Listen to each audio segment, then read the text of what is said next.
제가 매주일 이 수요 강단을 서려고 했는데 뜻하지 않게 몇 주 또 빠지게 됐습니다.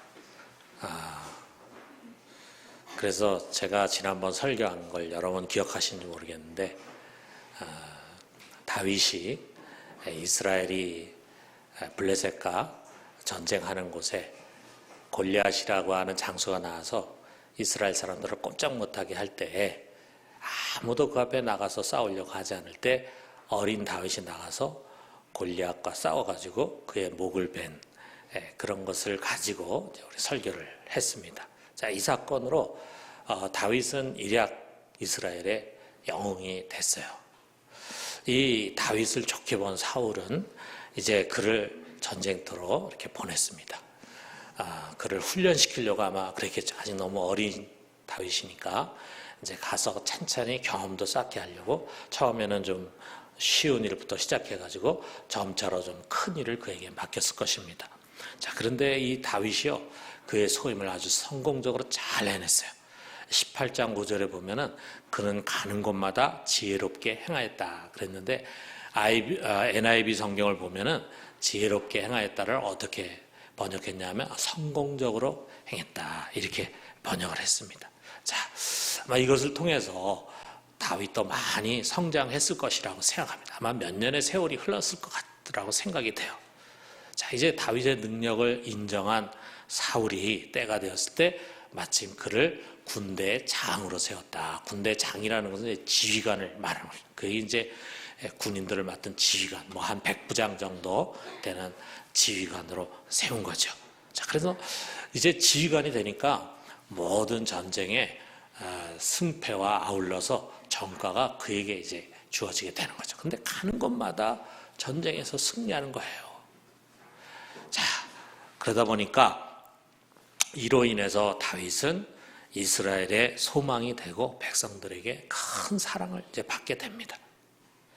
근데 이것이 또 다윗에게 있어서 고난의 계기가 되는 것을 생각하지 못했습니다. 백성들은 철이 없어요. 그러니까 철이 없는 백성들은 그냥 자기 느끼는 대로 이야기하는 거예요. 자, 다윗이 이제 전쟁에 승리해가지고 돌아올 때 그 앞에 나가지고 막 다윗을 맞이하면서 그를 이제 영접을 하는데 뭐라고 노래를 부르냐 하면 사울이 죽인 적은 수천 명이요 다윗이 죽인 적은 수만 명이다. 이렇게 이제 노래를 불렀다 이거죠. 자, 그 노래소리가 사울의 귀에 들렸습니다. 그가 굉장히 불쾌하게 생각을 하는 거예요. 그러니까 이 성경을 보면은 어쨌든 이 노래가 사울에게는 큰 불쾌감을 주고 그 뒤로부터 그가 이제 다윗을 주목하기 시작했다는 것은요, 이제 삐딱하게 그를 보기 시작했다는 거예요.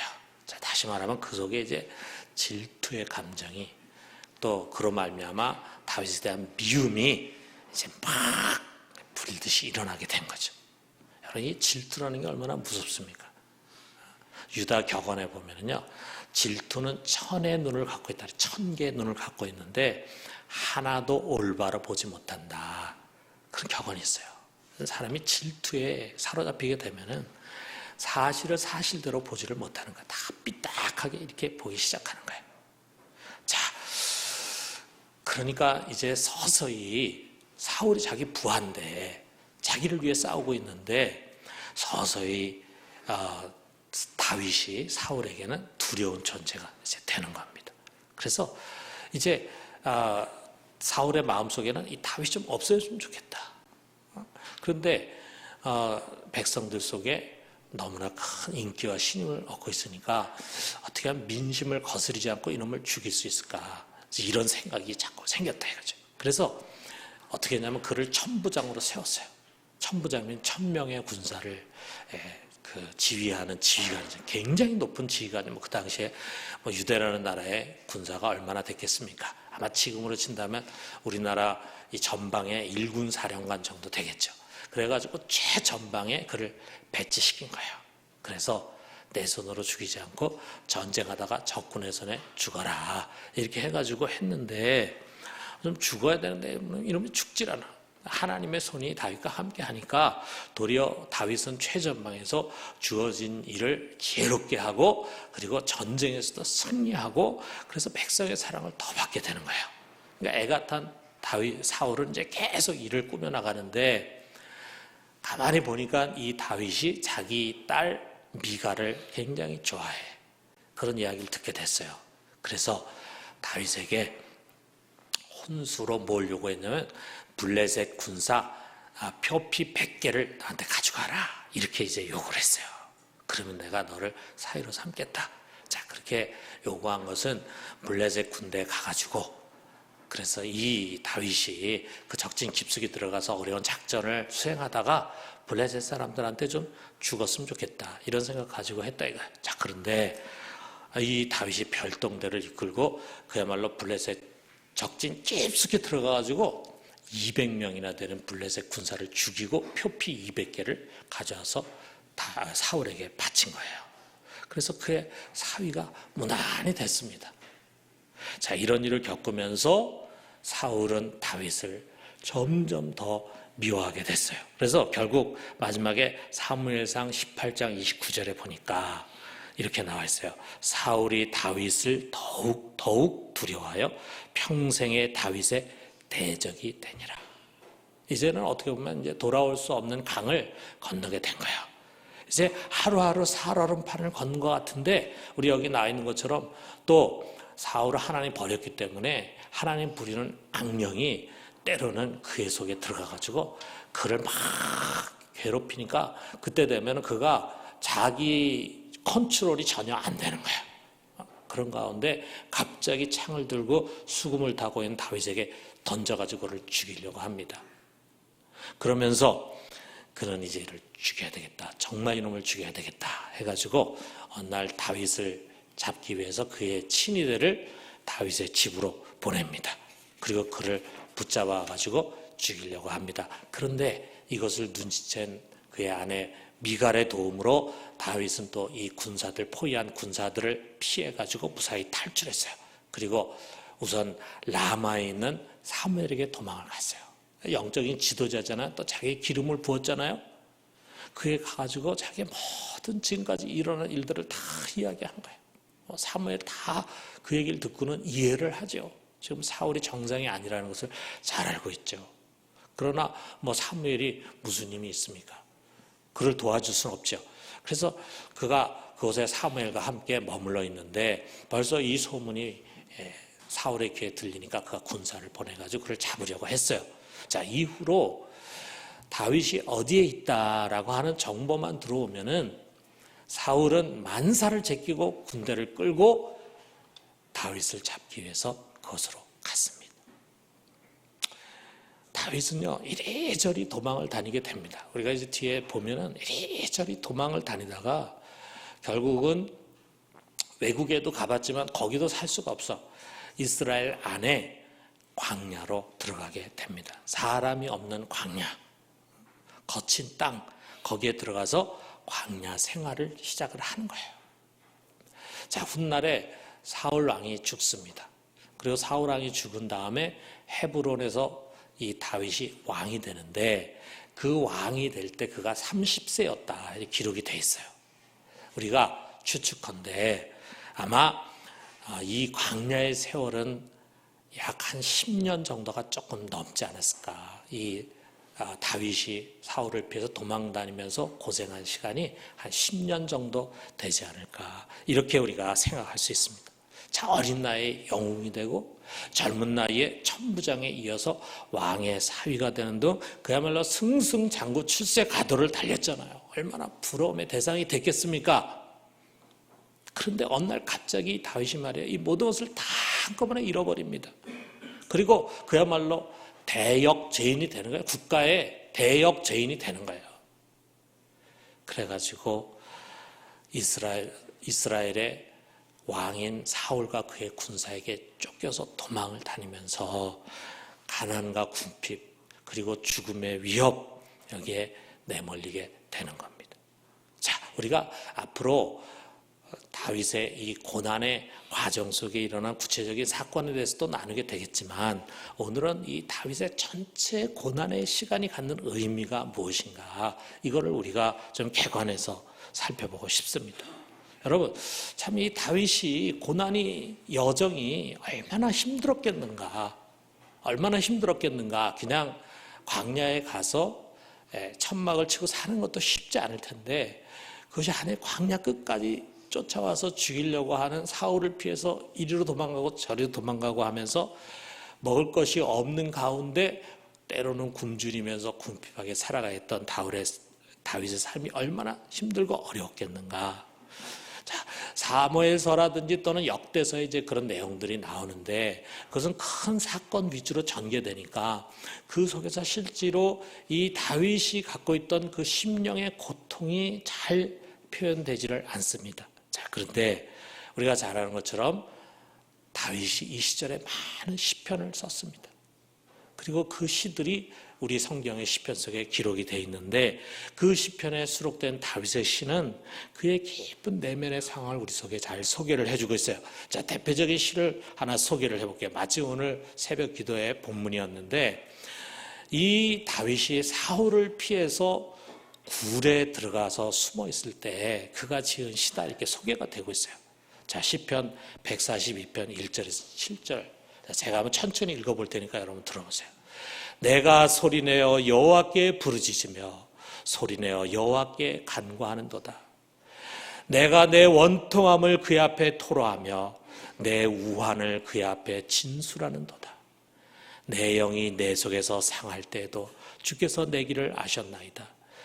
내가 가는 길에 그들이 나를 잡으려고 올무를 숨겼나이다. 오른쪽을 살펴보소서. 나를 아는 이도 없고 나의 피난처도 없고 내 영혼을 돌보는 이도 없나이다. 여호와여, 내가 주께 부르짖어 말하기를 주는 나의 피난처시요 살아있는 사람들의 땅에서 나의 분깃이라 하였나이다. 나의 부르짖음을 들으소서. 나는 심히 비천하니이다. 나를 핍박하는 자들에게서 나를 건지소서. 그들은 나보다 강하니이다. 내 영혼을 옥에서 이끌어내사 주의 이름을 감사하게 하소서. 주께서 나에게 갚아주시리니 의인들이 나를 두르리이다.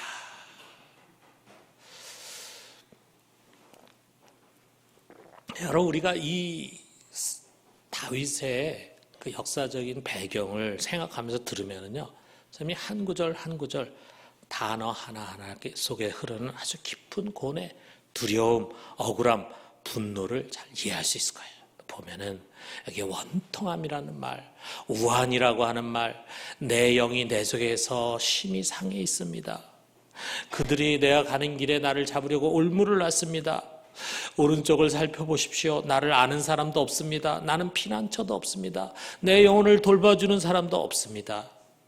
나는 심히 비천하 있습니다. 나를 핍박하는 자들이 있는데 그들로부터 나를 건져주십시오. 그들은 나보다 강합니다. 내 영혼을 이 감옥과 같은 데서 좀 이끌어내 주십시오.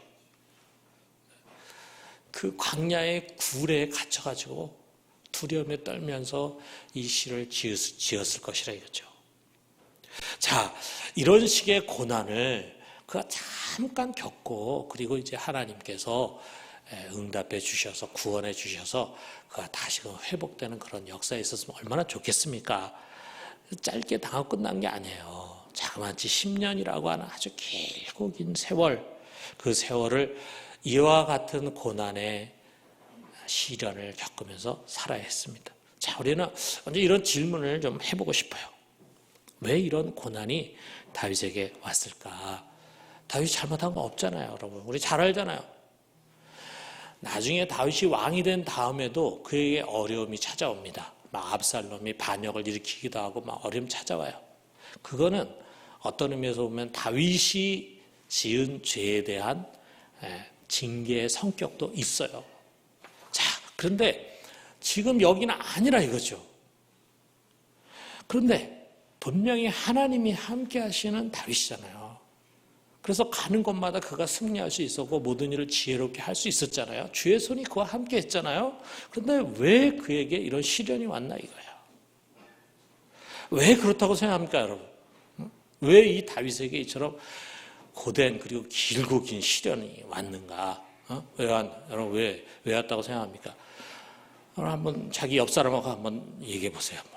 틀려도 좋아요. 여러분 정답 없으니까 내 생각에는 이래서 다윗에게 이런 시련이 왔다. 한번 얘기해 보세요. 한번 얘기해 보세요. 여러분 왜 그렇다고 생각합니까? 여러분 나름대로 다윗에 대해서 여러분이 벌써 아는 게 많잖아요. 왜 하나님 이런 다윗에게 이런 시련과 어려움을 허락하셨는가? 왜 그런가? 왜 그랬을까? 왜 그랬을까? 아마 다양한 대답들이 있을 거예요. 그런데 여러분 중에서 난 모르겠어요. 전 잘 모르겠어요 하시는 분 있을지 모르겠어요. 그분이 정답이에요. 그분이. 여러분 사울은 참 나쁜 놈이죠. 자기의 글에 충성된 부하인데 그럴 수가 있습니까? 좀 세상에는 그런 나쁜 놈들이 참 많이 있어요.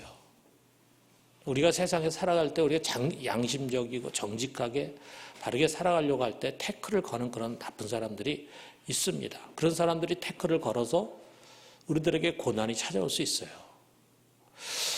사울 왕뿐만 아니라 그 주변에 있는 사울의 신하들 보면은요, 참 이 다윗이 아무것도 아닌 촌 어린 애였는데 갑자기 골리앗을 죽이고 나서 그야말로 출세 승승가도를 달리잖아요. 그러니까 이 다윗을 시기하는 사람들이 많이 있는 거예요.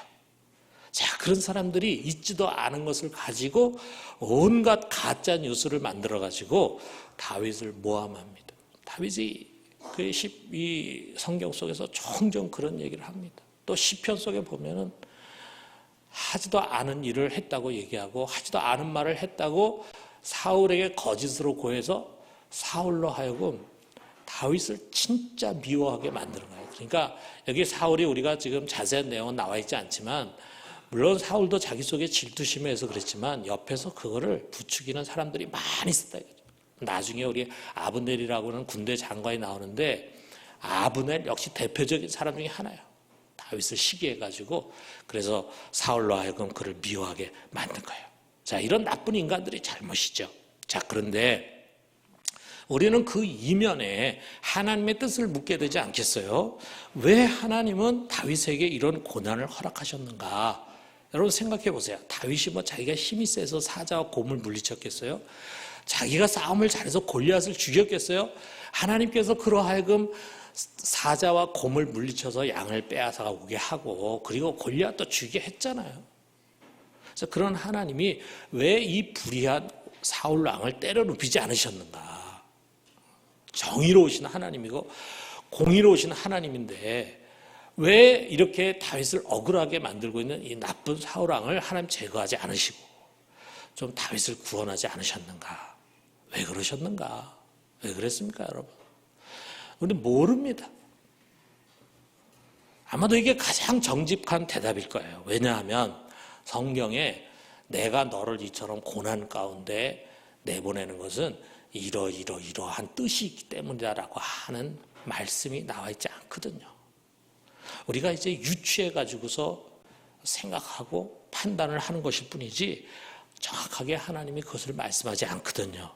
여러분, 우리는 우리 주위에 누군가 고난을 당할 때 심판자의 자리에 서서 그것을 종종 바라봅니다. 마치 우리가 하나님인 것처럼, 마치 우리가 위에서 내려다보는 것처럼, 아, 그런 고난은 이러이러한 이유와 목적에서 온 것입니다. 물론 맞을 수도 있어요.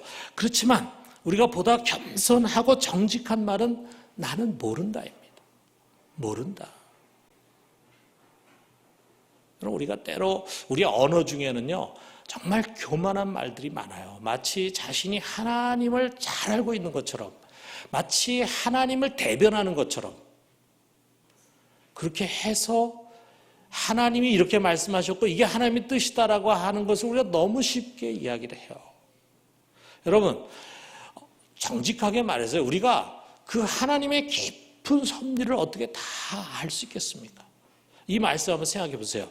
로마서 11장 33절에 있는 말씀 우리 같이 한번 읽어봅시다. 깊도다 하나님의 지혜와 지식에 풍성하며 그의 판단은 헤아리지 못할 것이며 그의 길은 찾지 못할 것이로다.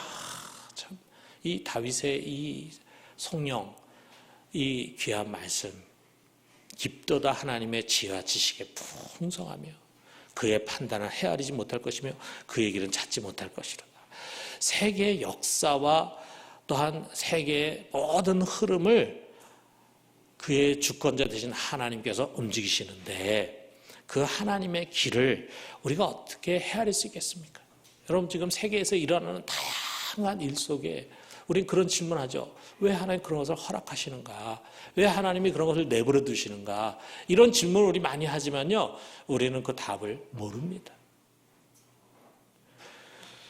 그의 뜻이 이것이다 라고 하는 것을 우리가 감히 어떻게 판단할 수 있겠습니까? 자, 세계의 역사, 자연 만물의 운행뿐만이 아니라 우리 하나님 아버지의 자녀 한 사람 한 사람, 우리 각 사람을 향한 하나님의 깊은 지혜와 지식을 우리가 어떻게 알 수 있겠어요? 우리가 그 길을 어떻게 다 헤아릴 수 있겠습니까? 지금 우리 중에는 고난당하는 분들이 있어요. 질병과 또 가족의 죽음, 경제적인 궁핍과 사업의 실패, 시험에 낙방하고 실업자가 되고 실연하고 주위 사람들로부터 오는 고통 등등. 왜 이런 고난이 내게 왔을까? 왜 하나님이 우리에게, 우리 가정에 이런 고난을 허락하셨을까? 여러분, 우리가 따지고 판단하고 헤아리기 이전에 우리는 스스로 모른다. 하나님, 전 모르겠습니다. 왜 저에게 이런 일이 왔는지 모르겠습니다. 왜 제가 이런 환경과 상황을 갖게 된지 잘 모르겠습니다. 알 수 없습니다. 이것이 답이에요. 하나님의 깊은 생각을 우리는 정확하게 헤아릴 수가 없습니다.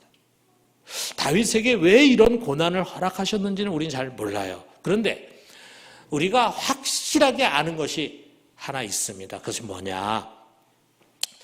다윗의 인생은요, 자비와 긍휼의 하나님의 손에 있었다는 사실이에요. 다윗의 고난의 여정에 관한 성경의 기술들이 있잖아요. 자, 그것이 우리에게 그것을 가르쳐주는 거예요. 다윗이 사람에게 쫓겨나가지고 아까 자기가 표현한 것처럼 억울한 일을 당하고 올무를 놓고 그리고 아무도 자기를 돕는 사람이 없고 자기는 가장 비천한 데 처해 있다고 이야기하지만 그러나 그의 인생 하나님 손에 여전히 있었습니다. 마찬가지입니다. 여러분, 왜 나에게 이런 어려움과 고난이 왔는지 우리는 지금 알 수 없어요. 그러나 우리는 믿습니다. 나의 인생이 지금 내가 어떤 형편과 처지에 처했든지 자비하고 전능하신 우리 하나님 아버지 손에 있다는 사실, 그가 우리 안에 보내주시고 우리 안에 우리와 함께 하시는 성령님은 보혜사시라는 거. 보혜사, 우리를 돕고 보호하시고 인도하시는 하나님이라는 사실. 여러분, 우리 고난의 여정 속에서 이 믿음보다 더 중요한 것이 어디에 있겠습니까? 여러분, 하나님은 우리 각 사람에 대한 스케줄을 갖고 있어요. 여러분 그거 아시나요? 우리 교회는 교회 전체 스케줄을 갖고 있지 각 사람에 대한 스케줄을 교회가 짤 수도 없잖아요. 어느 거나 다 마찬가지죠. 국가도 그렇고 심지어는 가정도 그렇고. 그런데 우리 하나님은요, 이렇게 뭉뚱그려서 큰 공동체의 스케줄만이 아니라 여러분 한 사람 한 사람의 스케줄을 갖고 계십니다. 우리의 시간표가 아니에요. 하나님의 시간표예요. 여러분, 아마 다윗의 마음에 자기가 원하는 시간표가 있었을 것입니다. 그 시간표는 단순하죠. 당장 고난이 끝나고 하나님이 그 다윗을 이 감옥 같은 데서 끌어내서 다시금 푸른 초장 잔잔한 물가에서 쉬게 해주시는 것입니다. 그는 이렇게 부르짖고 기도했어요. 당장, 하나님 당장 이걸 좀 이루어 주십시오. 이렇게 기도했어요. 그런데 아직 하나님의 시간표가 아니에요. 하나님은 다윗의 시간표가 아니라 우리들의 시간표가 아니라 그분의 시간표대로, 그분의 스케줄대로 움직이십니다. 이것을 누가 어떻게 하겠습니까? 우린 다윗처럼 그 시간을 좀 앞당기기를, 당장 하나님이 무슨 일을 내게서 이루어 주시기를 하나님께 간청하고 부르짖는데, 그런데 하나님은 그분의 스케줄이 있어요. 하나님의 그의 뜻을 가지고 우리를 인도하시는데, 그의 선하신 목적을 가지고 우리를 드라이브 하시겠다고 하는데, 지금 우리가 힘들고 고통스럽다고 안 됩니다. 당장 멈추게 해주세요. 이렇게 할 수 없다 이거예요. 사랑하는 성도 여러분, 우리는 잠잠히 믿읍시다. 내가 알지 못하는 그분의 길을 신뢰합시다. 다윗이 우리에게 그것을 말해주고 있지 않습니까? 자, 그렇다면은 우리가 어떻게 해야 되는가? 다윗의 광야 생활이 우리에게 주는 교훈이 무엇인가? 버텨야 하는 것입니다. 버텨야 한다. 이 버티는 신앙, 이게 참 중요해요. 버티는 신앙. 여러분, 운동 경기를 보면은요, 팀이 잘 안 풀릴 때가 있어요. 잘 안 풀려. 상대 팀의 컨디션이 오늘 너무 좋아. 그래가지고 막 강하게 밀어붙이고 압박해 옵니다. 막 숫에 몰리는 거죠. 자, 그럴 때 보면 코치가 불러가지고 이렇게 말합니다. 야, 너희들 지금 잘 버텨야 돼. 그래. 버텨야 돼. 버티라고 하는 그런 주문을 합니다. 잘 버텨야 돼.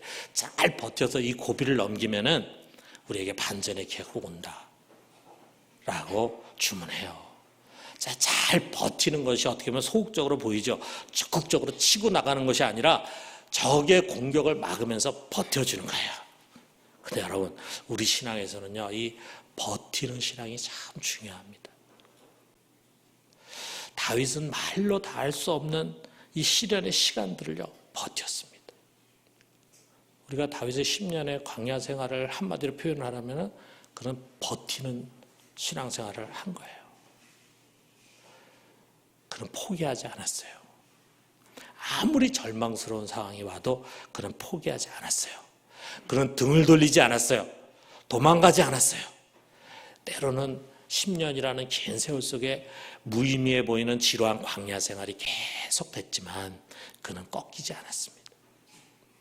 자기에게 사무엘이 기름 부어줬어요. 왕이 될 것이라고 얘기해 줬어요. 그런데 이 광야에서 썩고 있는 자기 자신이 얼마나 한심해 보였겠습니까? 왕은 무슨 왕이겠어요? 내일을 내다볼 수 없는 그런 절망적인 상황 속에 있었는데, 그럼에도 불구하고 그런 자기 속에 있는 꿈을 간직하고 그것을 버텼다 이거죠. 여러분, 훗날 다윗이 이제 왕이 돼가지고요, 왕이 된 다음에 어떤 일을 했는 거 우리 잘 알잖아요. 그가 주변에 있는 나라와 다 전쟁을 해가지고 하나하나 다 복속시킵니다. 그래서 다윗의 영토가 어마어마하게 넓은 영토가 됩니다.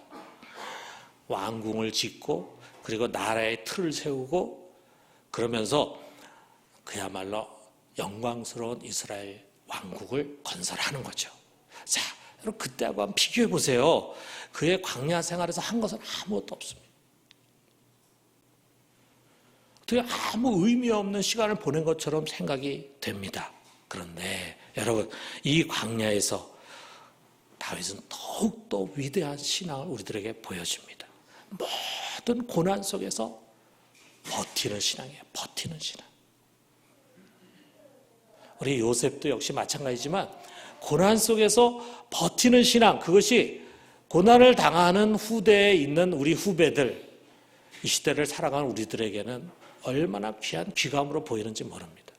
고난 속에서 하나님께 부르짖었더니 하나님이 그 모든 고난을 취하시고 그에게 다시금 푸른 소작 잔잔한 물가로 확 바꿔주셨다. 이것도 중요한 간증이 될 수 있겠지만 우리 인생은 그렇지 않다 이거죠. 기도했지만 내가 원하는 대로 그 기도가 응답되지 않을 수 있어요. 그런데도 불구하고 그는 버티더라 이거죠. 고난 속에서 버티는 신앙. 그것은 참고 인내하는 신앙입니다. 그리고 오직 하나님만을 붙들고 의지하는 신앙입니다. 미래가 불투명하지만 하나님을 기대하는 신앙입니다. 그리고 이것이 진짜 신앙입니다. 여러분, 다윗의 주옥 같은 시편은요, 이 광야 시기에 많이 나왔다는 사실. 우리가 다윗의 시편을 보면은 어떠한 때에 그가 쓴 시다라고 하는 소개가 나와 있지만 그 소개가 나와 있지 않은 게 더 대부분 많습니다. 그런데 아마도 대부분이 이 다윗이 이 광야의 시절에 쓴 것일 것이다. 우리가 그렇게 생각할 수 있어요. 자, 그 그 고난 속에서 그의 심령, 그의 영혼은 살아있었다 이거죠. 그는 누구보다도 순결한 신앙을 갖고 이 고난을 버텼던 것입니다. 마지막으로 우리가 진짜 잊어서는 안 되는 것이 있어요. 하나님이 우리들에게 버티림을 준다는 사실이에요. 하나님이 계획하고 허락하신 고난이라면요, 여러분, 하나님은 그것을 감당할 힘을 주십니다. 커다란 고난이 있지만 여러 가지 방법으로 피할 길도 주시고 도와줄 사람도 보내주시고 이겨낼 길을 열어주시는 거예요. 놀라운 일입니다. 여러분, 우리가 다윗의 광야 10년을 이 설교 하나로 덮을 수 없는 것이 바로 그런 이유예요. 이 고난 가운데요, 때로 하나님이 그를 돕지 않는 것 같이 보이고 하나님이 그의 기도에 응답도 하지 않는 것처럼 보이고 때로 하나님이 그를 버리신 것처럼 느껴지는, 그래서 나의 하나님 어찌 나를 버리셨나이까 라는 그런 탄식도 시편 22편에 하잖아요. 그런 상황 속에서도 하나님의 놀라운 섭리가 아주 섬세하게 다윗을 돕고 있다는 사실, 그 성경이 우리에게 가르쳐주고 있어요. 하나님이 그를 확실하게 붙들고 있다는 사실입니다. 우리는 이것을 놓칠 수 없어요. 사랑하는 성도 여러분, 지금 힘들고 어려운 환경과 처지에 놓여 있습니까? 여러분, 포기하거나 도망가지 말고 잘 버티십시오. 자, 우리가 퍼즐로 만든 큰 그림 있잖아요. 그 그림을 보면은 그게 무엇을 가르치는지 잘 알아요. 그런데 퍼즐 조각 하나를 들고 있으면은요, 자, 이게 지금 뭐를 의미하는 건지 전혀 알 수가 없죠. 그런 것처럼 지금의 시간이 무엇을 의미하는지 이해되지 않는다 해도 언젠가는 퍼즐이 다 맞춰진 큰 그림을 보게 될 것입니다. 어쩌면 우리 인생 마지막에요, 아마 그 큰 퍼즐로 맞춰진 그림을 우리가 보면서 그때 2019년 11월 달 그때 그게 바로 이 조각이었구나. 그때 내가 참 힘들었는데. 그런데 이 큰 좋은 그림을 이루기 위해서는 이 퍼즐 조각이 꼭 있어야 돼. 이게 있어야 돼. 그래야지만 이 아름다운 퍼즐 그림이 완성이 되는 거예요. 여러분과 저는 올 1년 동안 그 하나의 퍼즐 조각을 만들어 온 것입니다. 아니, 하나님이 여러분 우리에게 그 하나의 퍼즐 조각을 만들어 주신 것입니다. 여러분, 주님의 약속을 굳게 믿고 우리는 인내로 잘 버텨야 합니다. 때로 우리의 삶이 광야의 하루하루처럼 답답하고 반복될 수 있습니다. 나는 뜻과 계획과 목적이 있는데 그 길이 열리지 않아요. 꽉 막혀 있는 것처럼 생각이 돼요. 이 상황은 내가 원하는 상황이 아니에요. 그래서 인생을 허비하는 것처럼 느껴져요. 그래서 막 뛰쳐나가고 싶은, 포기하고 싶은 그런 충동을 갖습니다. 그러나 아닙니다, 여러분. 버텨야 합니다. 버텨야 합니다. 전 독일에서 10년이 있는 동안에 그 삶이 돌아보면요, 저에게는 광야와 같은 삶이었어요. 이번에 안식년 때도 가가지고 저희가 지나간 과거를 한번 이렇게 추억하면서 다녔습니다. 또 거기에 있는 교인들을 많이 만나서 많은 교제를 나눴습니다. 돌아보니까 정말 그래요. 제가 한인교회를 섬겼어요. 그리고 한인교회 섬기면서 교회가 배가도 되고 교인 많아졌어요. 그런데 내가 원하는 목회가 아니에요. 내가 원하는 목회가 아니에요. 저는 그런 목회를 하고 싶지 않았어요. 그래서 정말 가자마자부터 그만두고 싶다는 생각이 막 들었어요. 그런데 하나님 때가 아니었어요. 하나님의 때가 나에게 주어지더라고요. 그때까지 그냥 버텼습니다. 공부하는 것도 쉬운 게 아니었어요. 제가 여기서 생각할 때는 가서 뭐 후다다닥 해가지고 잘 될 줄 알았는데 막상 가서 뚜껑을 열고 보니까 내 실력이 형편없더라고. 거기 가서 보니까. 자, 이 공부가 열리지 않는데 층층시야 그 단계를 거쳐가는 게 너무 힘이 든데 중간에 짐을 싸고 돌아오고 싶은 마음이 찰떡 같았습니다. 자, 그런데 돌아보면요, 주님이 나에게 힘을 주셨어요. 무슨 힘이냐? 버틸 수 있는 힘을 주셨어요. 버티는 거예요. 버티는 거예요. 참고 인내하면서 버티니까 주님의 때에 하나씩 하나씩 정리를 해 주셨습니다. 여러분, 다윗을 보십시오. 그는 그 모든 고난의 세월을 잘 잘 버티더니 마지막에 승리했잖아요. 그래서 그의 지나간 10년의 고난이 그 이후에 그가 왕으로 백성을 목양하는데 큰 힘이 되잖아요. 여러분, 그는 결국은 승리했습니다. 하나님은 그에게 고난을 주는 것이 목적이 아니라 그에게 승리를 주는 것이 목적이었어요. 여러분, 우리 인생에 하나님 고난 주는 게 목적이 아닙니다. 오히려 그 고난을 통해서 우리가 승리하도록 하는 것이 하나님의 뜻입니다. 여러분, 우리 모두가 이 믿음을 붙들고 승리자가 될 수 있기를 주님의 이름으로 축원합니다.